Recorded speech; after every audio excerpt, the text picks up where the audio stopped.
Sowt. Welcome to a new season of Dumtak, where we bring you behind-the-scenes stories of Arabic music from around the world. You're listening to the English rendition of Dumtak on Loosely Adapted. I'm your host, Rana Daoud. In this series, you'll hear voice actors narrating the stories of our guest musicians. These are artists who navigate life and their craft with various disabilities and impairments, each forging a path to create powerful, moving music.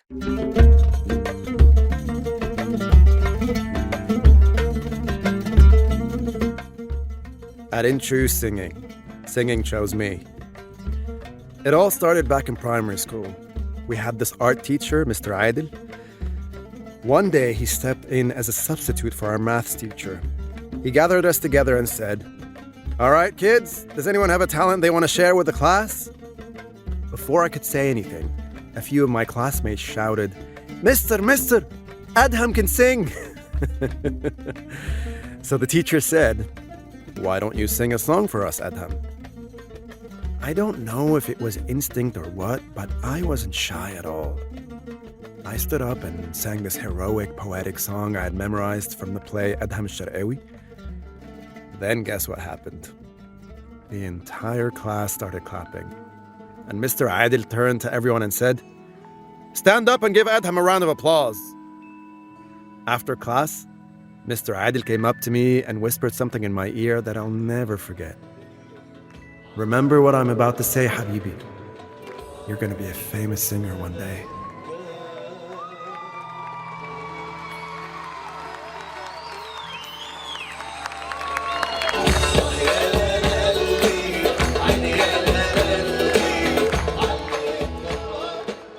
Today we are joined by Adham Al Saeed, a singer, musician, theater actor, and athlete, best known as the lead vocalist of Wust El Balad, a band that left a lasting impression on Egypt's music scene in the 90s and 2000s.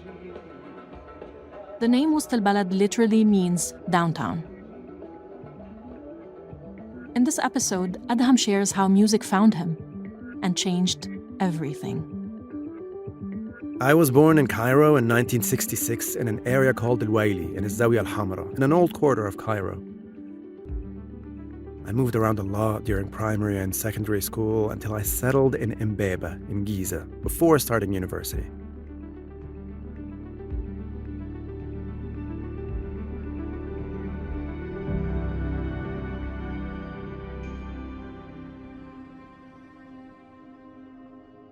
When Adham was just 8 months old, he contracted polio.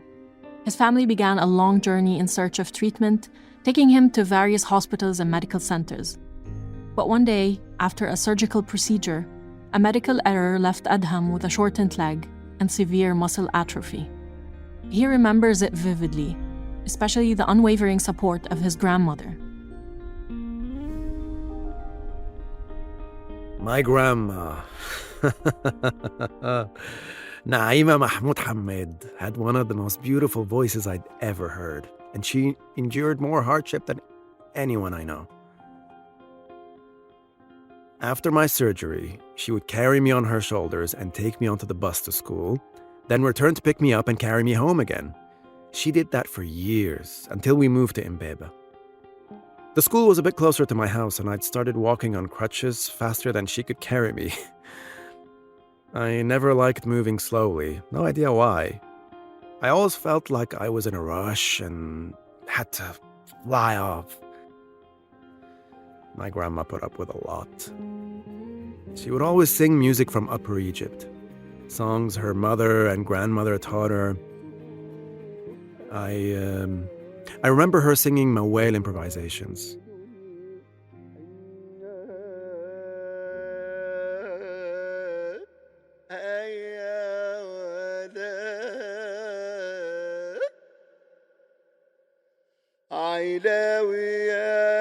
شمروخ تنزل على جرجتي زي إنها هيا ولا. At the time, I thought she was just stealing it from Ahmad songs. But later I realized that she and Adawiya were both stealing it from old folklore songs. Of course, Ahmad Adawiya is an incredible singer and he could sing traditional folk music like no one else. I mean, there were a lot of popular folk musicians around, but his Mawel improvisations were the best. God rest his soul. I ended up working with Adawiya for a while. He was a truly generous man. Our band Wust El Balad collaborated with him on one song, and he was just so kind.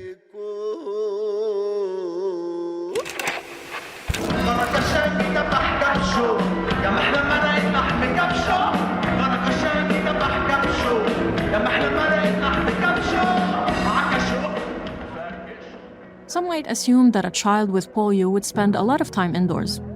And sure, Adham did enjoy a good game of chess. But stereotypes have never fit his story. As he put it, he always felt like he had to fly off. He just wanted to live his childhood like any other kid in the neighborhood.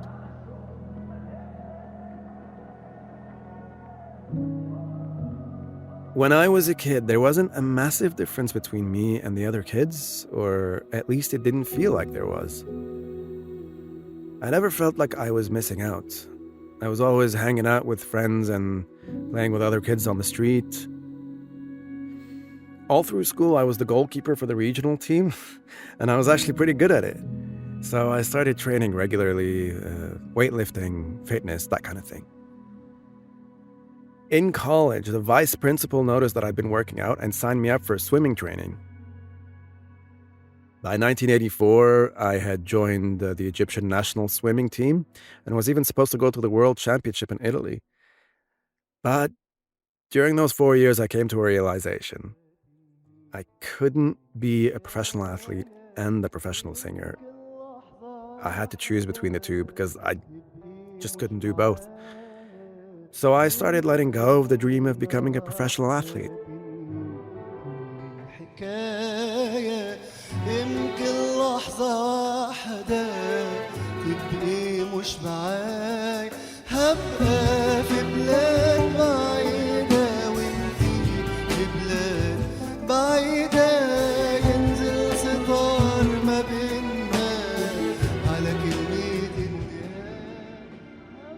After stepping away from the world of sports, Adham found his true place in music. Never one to do things half-heartedly, he recalls how studying Arabic in his earlier years shaped the way he approached singing in the language. I learned how to read and understand Arabic accurately from Kutayb lessons. That's where I began learning the Quran. The sheikhs would only teach us the short surahs since we were still young. He'd say, "Read after me. Bismillahir Rahmanir Rahim." And of course, all the kids said after him, Bismillahir Rahmanir Rahim. There was a whole swarm of children repeating after him. This foundation in Arabic left a lasting mark on his vocal style, giving his voice a distinctive character that's impossible to miss.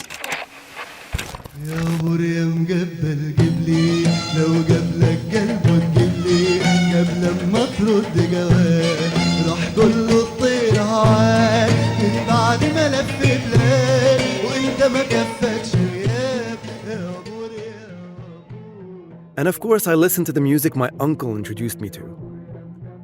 Cassette tapes of Muhammad Taha and Yusuf Shita. Sufi music by Sheikh Ahmad Birrain and Sheikh Ahmad Al-Tuni. That's how I learned about old folk music. I listened to all of them. My uncle, God rest his soul, would take me to listen to the chanting at the Moulid celebrations. The Moulid of Sayyidina Nafisa and the Moulid of Sayyidina Al-Hussein. When I was little, he'd come pick me up and say, "Let's go sing with the sheikhs." I used to sit and watch like this. Exactly like Sheikh Tala Hussein in the Al-Ayyam TV series. When he was young and listening to Sirat Bani Hilal, the epic oral poem, I'd sit there going, "Sing it again! Again!"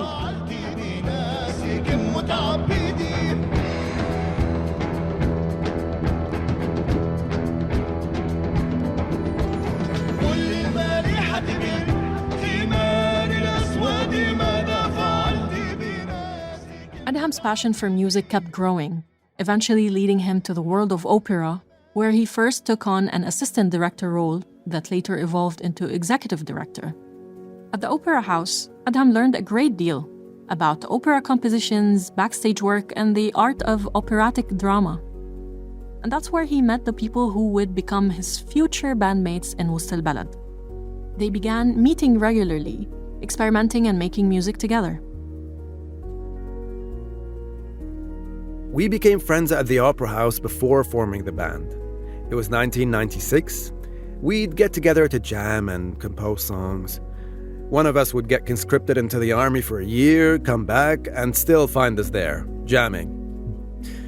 Ahmad and Hani were working on forming the band, but I couldn't join at the time because I was still working in the opera. I was an employee at the National Theatre House. It wasn't until later, when Hani and Ahmad invited me to join the band again, that things really started to come together. They told me they needed me to be the third side of the triangle. The band restarted at the end of 1999, and I officially joined in 2000. We relaunched Wust El Balad with a fresh start. I remember we kicked it off with an amazing concert at the Goethe Institute on Al Bustan Street in central Cairo. It was a short set, but the best kickoff I've ever had with the band.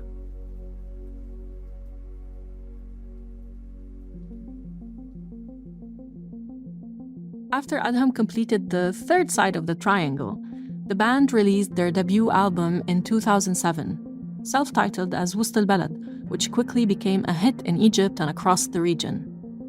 The album featured 10 songs and held the top spot in the Arabic music charts for years, only dropping to the second place in December 2008 when Lebanese icon Elisa released a new album. Our first album was called Wust El Balad. We made a music video for the track Come Closer. The producer was an American musician named John Kennedy. That guy was unbelievable. He had perfect pitch. He could identify any note without even touching a keyboard or a piano. He knew exactly what was out of tune when we played. He'd say things like, no, the oud is out of tune, or this should be in G, or I think this should be in A, or tune the guitar string to F here. He was awesome. He really understood what it takes to make an album successful. He also gave us some great advice, especially since we were fond of long music intros. He'd say things like, this doesn't work for an album. And we realized he was right. You don't need long intros in modern music. Just start singing. People today don't have the patience for drawn-out intros like they used to.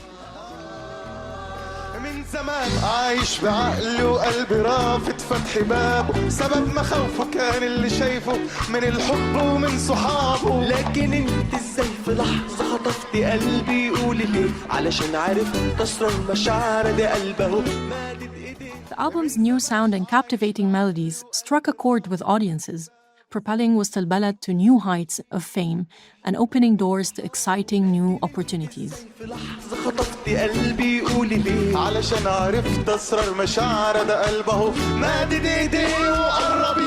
It was thanks to that album that we had the chance to work on the film Audat al-Nadla with big stars like Izzat Abu Auf, may he rest in peace. It also led to us being signed by Tariq El-Aryan and opened the door to an amazing collaboration with the incredible singer Asala on a project called Asala fi Wust El Balad around 2009. We did a huge gig together in Cairo Opera House, performing her songs along with a new track we created together. It was an unforgettable collaboration, and the concert was a massive success. Alhamdulillah, I was with Wust El Balad from the very beginning, all the way to the point where, gradually, we became known across the Arab world.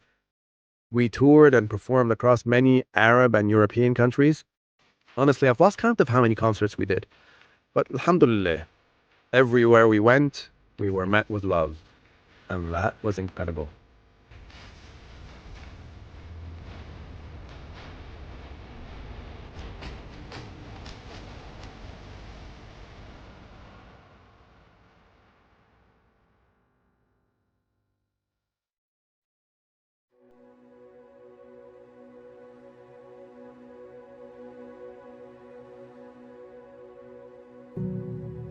Adham got married, started a small family, and settled down in Egypt.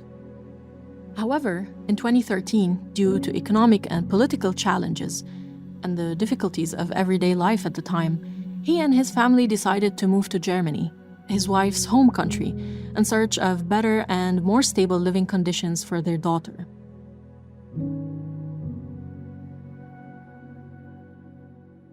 I started a new life in a new country where I didn't know the language and had no idea how things worked. So I began learning German and tried to integrate to really understand German and European culture. At some point, my wife even started saying, "You're more German than the Germans," because I was always punctual, showing up exactly on time, even more than they did. And when it came to work, I was always on time too. I felt homesick at times, like during Ramadan, for example. Ramadan is really special in Egypt. Everyone knows there is nothing like Ramadan in Egypt. It's when I really feel connected to people. Of course, I also felt homesick whenever I experienced racism. Where I lived, some people were racist and some weren't. Not everyone was like that, but I did face racism in different ways. At the time, it made me feel like I don't belong here. I don't have to stay. But when I thought about my daughter, I had to let that go. We had made a choice, and we had to stick with it. Adham built a new life in Germany. As always, he found ways to get involved and make the most of his time. And soon, he found himself back in the world of sports. It turned out to be a worthwhile experience as well. One day, I was at the supermarket, and by coincidence, the cashier asked me, "Are you an athlete?" I was in a wheelchair, a bit younger than I am now. I had just come from Egypt and was still well fed. So I asked, "Why?" And he said, "You look strong. Why don't you come play basketball at our sports club?"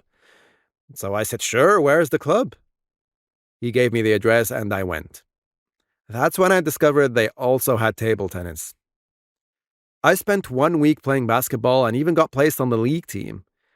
But once I found out they had table tennis, I politely excused myself and went to find the table tennis coach.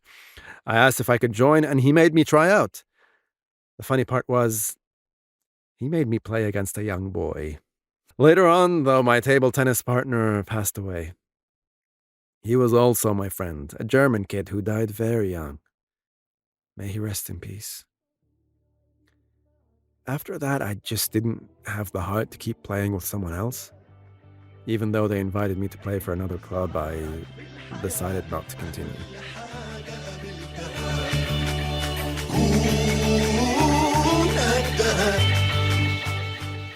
During his early years in Berlin, Adham focused on taking care of his daughter, taking her to and from school and spending time with her while her mother was at work. But when she was at school, he had some free time. So he began getting involved with activities for disabled children, especially kids with Down syndrome, teaching them drama focusing on pronunciation and movement on stage. Memorizing things isn't easy for people with Down syndrome.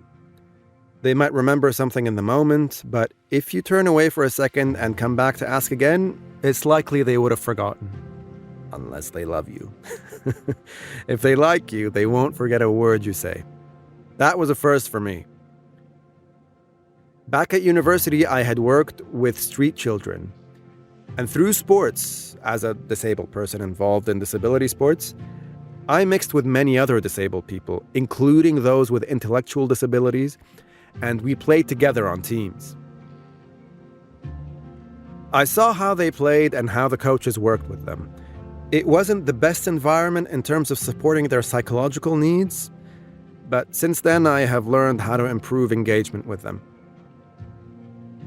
I also used to run workshops in primary and secondary schools, teaching Oriental music alongside a musician and singer from Sri Lanka. He was an incredible vocalist. And of course, Sri Lankan music draws from Indian scales and complex rhythms. When we blended that with our own Oriental rhythms and singing techniques, which weren't well known to the students, it led to some funny moments. They would sing something like, يلا بينا تعالوا نسيب اليوم بحاله وكل واحد مننا يركب حصان خياله. Dirigin, dirigin, dirigin. Let's go, let's leave today alone. Each one of us rides our own imaginary horse. Clippity-clop, clippity-clop, clippity-clop. They started repeating clippity-clop, clippity-clop, and learning the oriental rhythms of the verse by repeating the melody of the song.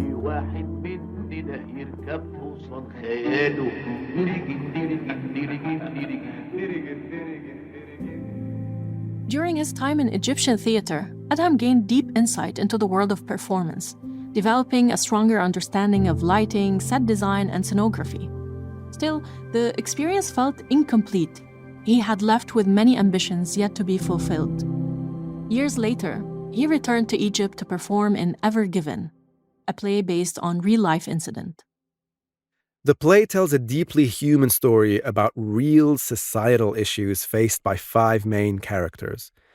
The main character is a large screen on stage that projects each of the other characters' personal journeys, gradually incorporating them into its own evolving persona. The story is based on the ship accident in the Suez Canal, when a vessel ran aground and was eventually freed by the army after being stuck for about 6 days. The blockage cost the world billions. But the play isn't really about the ship.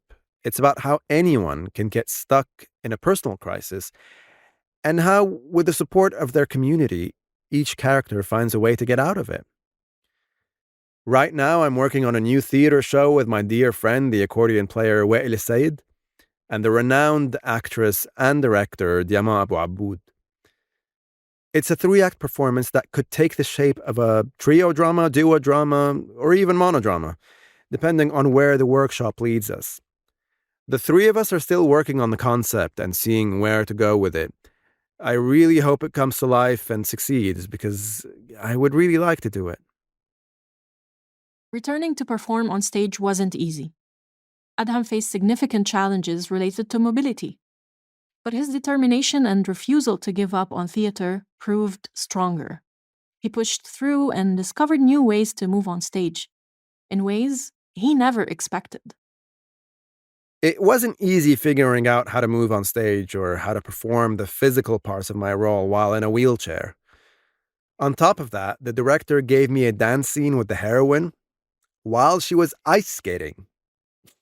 I never imagined it would turn out so beautifully.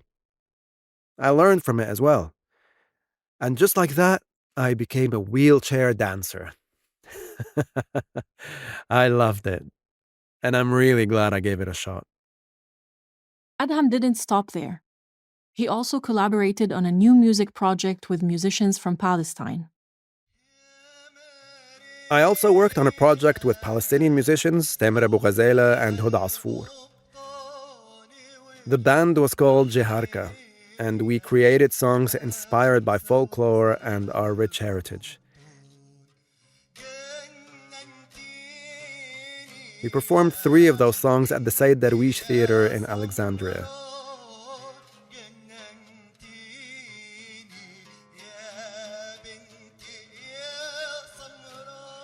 I've also done some personal projects, including a Sufi song and a Ramadan track called Min As-Sayyida. Right now, I'm collaborating with my friend Mohamad, a violinist and composer in the band Barzakh. I hope this project will be a success as well, God willing.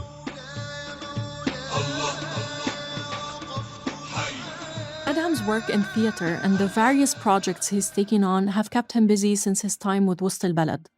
Still, he continues to travel regularly between Berlin and Cairo to reconnect with the band, performing and producing new songs together. Since its founding, Wust El Balad has released 4 albums: Wust El Balad, Rubabikya, Karakib, and My Jeans. The band is currently working on its 5th album, which might even be out by the time you're listening to this. In Wust El Balad's latest album, you'll find a mix of styles, from Sha'bi and Bedouin songs to Latin and modern tracks that most people enjoy, similar to Antica and others. But with this album, we really tried not to repeat ourselves. We wanted to do something new, and I hope people will enjoy the new direction we've taken, inshallah. This episode was co-produced by Sowt and Komet Kashakeel, with voice actor Waleed Hammad narrating our guest musician Adham Al Saeed. This episode was researched and written by Thaer Hussein and produced and edited in Arabic and reviewed in English by Jana Qazzaz. English translation and production is by Lauren Pepperell and Mahmoud El Saghir. Sound by Mohamad Khreizat and Mahmoud El Saghir. Managing producer, Tala Halawa. Access coordinator, Yaz Brien. Access consultant, Lightfoot. Our theme music was created by Ameer Moussa, and I'm your host, Rana Daoud. We look forward to hearing your thoughts on this episode on Radio 8, and we'd love your ratings on Apple Podcasts and CastBox. You can also connect with us through our socials at Sowt Podcasts. And don't forget to subscribe to Dumtak wherever you get your podcasts. This season was funded by the British Council's International Collaboration Grant. Dumtak is produced by Sowt.